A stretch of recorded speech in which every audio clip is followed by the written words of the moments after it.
साथियों, हमारा भारत देश एक बहुत बड़ा देश है और दुनिया में एक भारत ऐसा एक देश है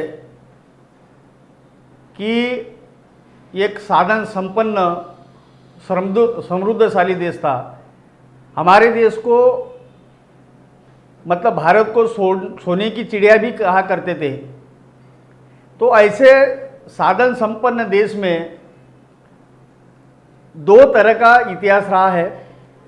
एक मूल निवासियों का इतिहास, कहने का मतलब ये देश के जो आज के जो SC ST OBC माइनॉरिटी लोग हैं, ये इस देश के मूल निवासी लोग, तब हमारा देश बहुत ही समृद्धशाली था, एक शक्तिशाली देश था।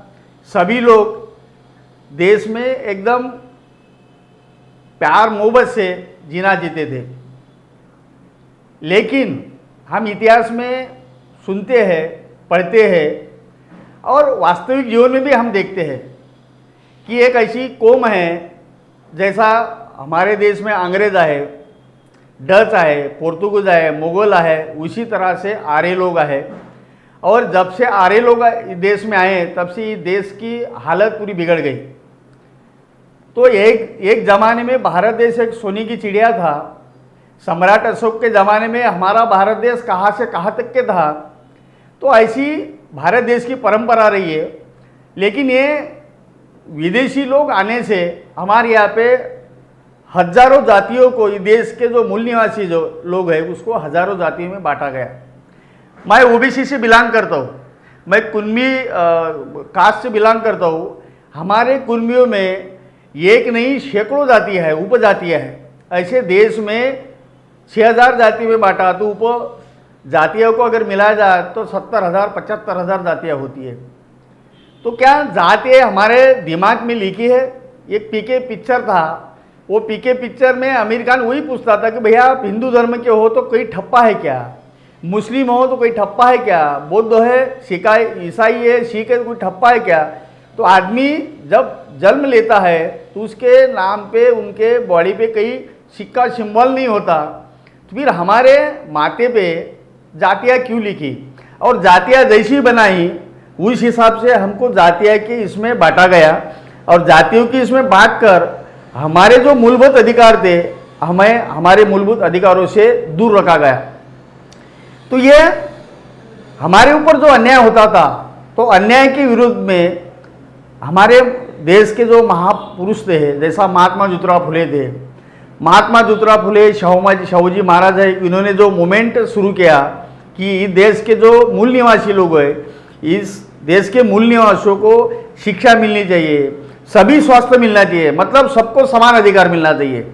तो इसके लिए जो आंदोलन किया, छत्रपति शाहूजी महाराज ने आंदोलन किया, उनका वारसा लेके राष्ट्रपिता महात्मा ज्योतिराव फुले आगे बढ़े और उन्होंने बहुत बड़ा शैक्षणिक क्षेत्र में आवाज़ उठाई, काम किया।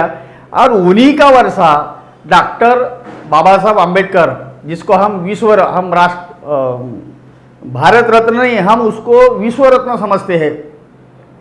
तो विश्व रत्न डॉक्टर बाबा साहब ने उस वारसा को, उस लड़ाई को, उस आंदोलन को आगे बढ़ाते बढ़ाते एक ऐसा संविधान बनाया कि हमारे जितने भी महापुरुष थे, उन महापुरुषों की जीवनी, उनका संघर्ष किसके लिए, जो दबे कुचले लोग हैं, जिसके ऊपर अन्याय हो रहा है, जिसको अपने हक अधिकार से वंचित रखा गया है, तो उनका सभी का जो आंदोलन का निचोड़ था, तो बाबा साहब ने एक संविधान बनाया और संविधान बना के इस देश के सभी जाति धर्म के लोगों को, ऐसा नहीं किया बाबा साहब ने कि दलितों को अधिकार दिया, OBC को नहीं दिया, सबको दिया। लेकिन वो अधिकार के प्रति जागरूक कितना है उसके ऊपर डिपेंड है। और जो संविधान भारत में इम्प्लीमेंट हुआ, लागू हुआ, तो इस देश में SC है, ST है, OBC है, माइनॉरिटी लोग हैं, तो उनको समता, स्वतंत्र, बंधुत्व और न्याय, ये 4 मूल्य के ऊपर सबको समान अधिकार मिलना चाहिए, सबको शिक्षा मिलनी चाहिए, सबको न्याय अच्छे से मिलना चाहिए, इसके ऊपर काम करना शुरू किया। लेकिन अभी तक 70, 75, 72 साल हो गए। बाबा साहब ने जो हमारे लिए काम किया उसका अभी कुछ तो भी हमारे लोगों को मिलना शुरू हो गया था, कुछ तो भी हमारे लोगों को मिलना शुरू हो गया था जिनको सर्विस में भागीदारी नहीं मिलती थी, शिक्षा में अधिकार नहीं मिलता था, उनको मिलना शुरू हो गया। तो उसके विरोध में जिन लोगों ने हमें अपने अधिकारों से दूर रखा है, वही लोगों ने कारस्थान करके खाजीकरण के ऊपर आ गए, धार्मिकता की तेल निर्माण करना शुरू कर दिया क्या। तो ये सब चीज़ें उन लोगों ने पैदा की। लेकिन बाबा साहब ने हमको जो अधिकार दिया, बाबा साहब ने सब क्षेत्र में हमको अधिकार दिया, तो हमारे लोगों की जिम्मेदारी थी, हमारी लोगों की जिम्मेदारी थी कि बाबा साहब का आंदोलन आगे बढ़ाए, कि जिनको अधिकार मिला उन लोगों की जिम्मेदारी थी कि जिनको जो लोग अधिकार से वंचित है उन लोगों को अधिकार मिले, उनके लिए संघर्ष किया करें। लेकिन हमारे समाज के लोगों ने ये काम किया कि जिनको सुख सुविधा मिल रही वो अपने सुख सुविधा के इसमें क्या बोलते एंजॉय करते रहे, बाकी तरफ ध्यान नहीं दिया गया। तो उसी कारण ये हुआ कि आने वाले समय में फिर से वही दिन आएंगे क्या, ऐसा अभी समाज के लोगों में लग रहा है और डर पैदा हो रहा। और ये जो विदेशी जो कौम है, जो उच्च जाति के लोग हैं, वो अलग अलग पार्टियां में हैं, कांग्रेस भी उनकी है, बीजेपी भी उनकी है, सभी पार्टियां जो बड़ी बड़ी पार्टियां वो उनकी है, हेडमास्टर वही है और खासदार हमारे हैं, आमदार हमारे हैं, लेकिन हमारे समाज के प्रति आवाज़ नहीं उठाते। तो ये हमारे जागरूक लोगों ने ये करना चाहिए कि जनता को बड़ी पैमाने पे जागरूक करके हमारे जो नेतृत्व करने वाले लोग हैं उसके ऊपर दबाव बनाए और पहले की जैसी जो व्यवस्था बाबा साहब ने संविधान में हमको अधिकार दिया वही लागू हो, उसके लिए हम लोगों ने प्रयास करना चाहिए। ये बहुत सारी चीज़ें हैं। अभी मैं एक कृषि क्षेत्र में काम करता हूँ, मतलब ऑयल मैन्युफैक्चर का काम करता हूँ, अभी एग्रो टूरिज्म की इसमें काम करता हूँ। जो भी डॉक्टर का लड़का है वो डॉक्टर बनने के लिए आगे आता है, इंजीनियर का लड़का इंजीनियर बनने के लिए आगे आता है, नेता का लड़का नेता बनने के लिए आगे आता है, लेकिन किसान का बेटा किसानी करने के लिए आगे नहीं आ रहा। क्यों नहीं आ रहा, उसके ऊपर हमने रिसर्च किया। 100 रुपये अगर किसान लगाता है तो उसको 100 रुपये मिलती ही नहीं, क्योंकि मैं 6-7 साल से काम कर रहा हूँ प्रैक्टिकली, तो मुझे ये मालूम है। तो आने वाले समय में किसानों की इतनी बुरी हालत होंगी कि खेती करना लोगों ने अभी कम करना शुरू कर दिया, क्योंकि जितना पैसा लागत लगा रहे उसका उतना मिल नहीं रहा। तो ये बाबा साहब ने हमारे लिए बहुत कुछ लिखा था, हमको उनकी जानकारी नहीं, और ये जानकारी के लिए जो जागरूक लोग हैं, पढ़े लिखे लोग हैं, उन लोगों ने आगे आना चाहिए।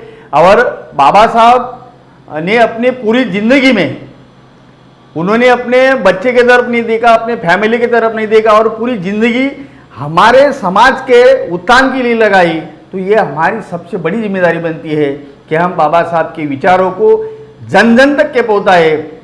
और जो जयंती का प्रोग्राम है ये बड़े धूमधाम से करे, तभी बाबा साहब को अच्छा लगेगा, बाबा साहब का जो मिशन था वो पूरा होगा। नहीं तो पहले ही जैसे बुरे दिन आएंगे, ऐसा हमको या समाज के लोगों को डर लग रहा। अभी देखो, जो लोग नौकरी की बात कर रहे हैं, अभी देश में शिक्षा मिलनी चाहिए, नौकरी मिलनी चाहिए, इसके लिए बात कर रहे हैं, लेकिन जो सत्ताधारी जो लोग हैं वो नौकरी का सब्जेक्ट छोड़ के, बेरोजगारी का सब्जेक्ट छोड़ के वो हिंदू मुसलमान की बात करते हैं, राम मंदिर की बात करते हैं क्या। तो हमें हमारे समाज के बेरोजगार युवाओं को इसमें उलझा के रखना चाहते हैं, और रखने के बाद में वो नौकरी की डिमांड नहीं करेंगे, वो शिक्षा की डिमांड नहीं करेंगे। किसान अभी देखा हमने, 13 महीने किसान दिल्ली के बॉर्डर पे बैठे रहे, हजारों नहीं लाखों किसान बैठे रहे, लेकिन 1 साल के ऊपर समय हुआ तो ये देश के सत्ताधारी ने उनकी बात नहीं मानी, उनकी बात सुनी नहीं, 700 से अधिक किसान मरे। तो ऐसी हालत हमारे देश के किसानों की, बेरोजगारों की, नौजवानों की, शिक्षा क्षेत्र में काम करे, मतलब सभी क्षेत्र में काम कर रहे, जो लोग काम कर रहे हैं उसकी सबकी हालत खत्म हो रही। तो ऐसे सिचुएशन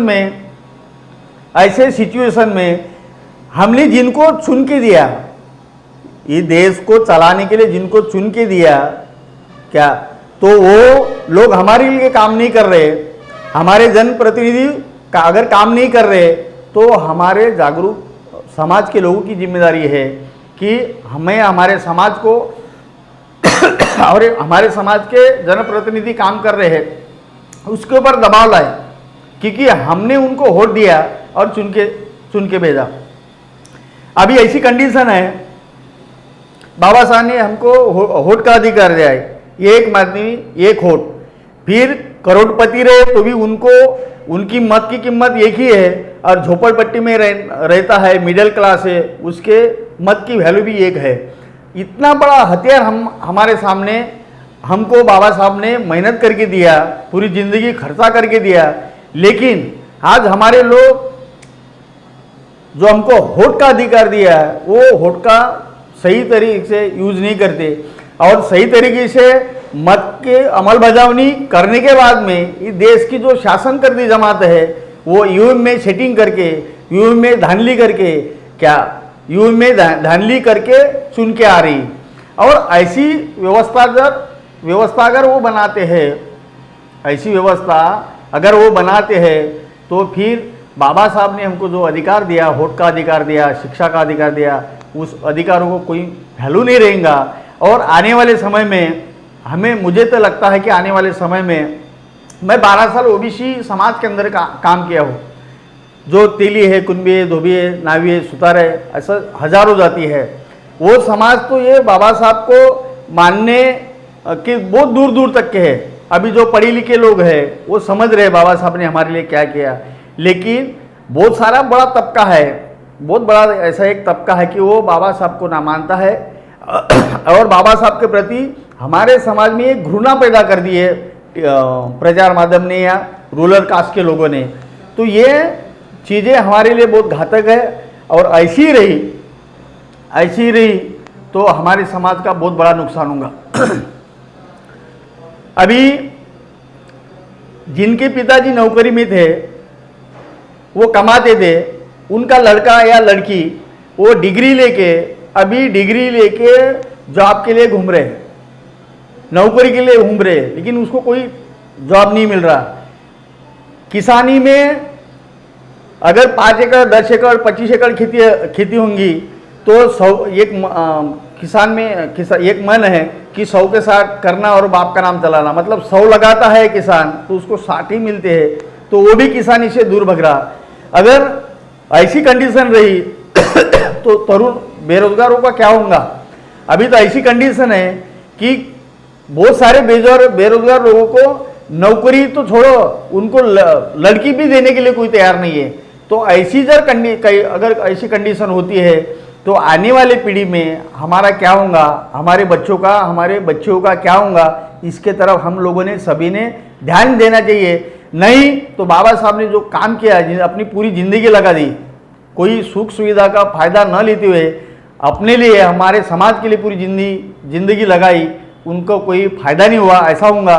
और हम लोगों ने उनकी अगर बात नहीं मानी तो फिर से वही पुराने दिन आएंगे। ऐसी सिचुएशन इस देश की शासन करती जमात कर रही है, इसके विरोध में हमने बड़े पैमाने पर रास्ते पे आना चाहिए, जन जागृति करनी चाहिए, तभी बाबा साहब को जयंती हम मना रहे उनको अच्छा लगेगा, नहीं तो फिर से पुराने दिन वापस आएंगे।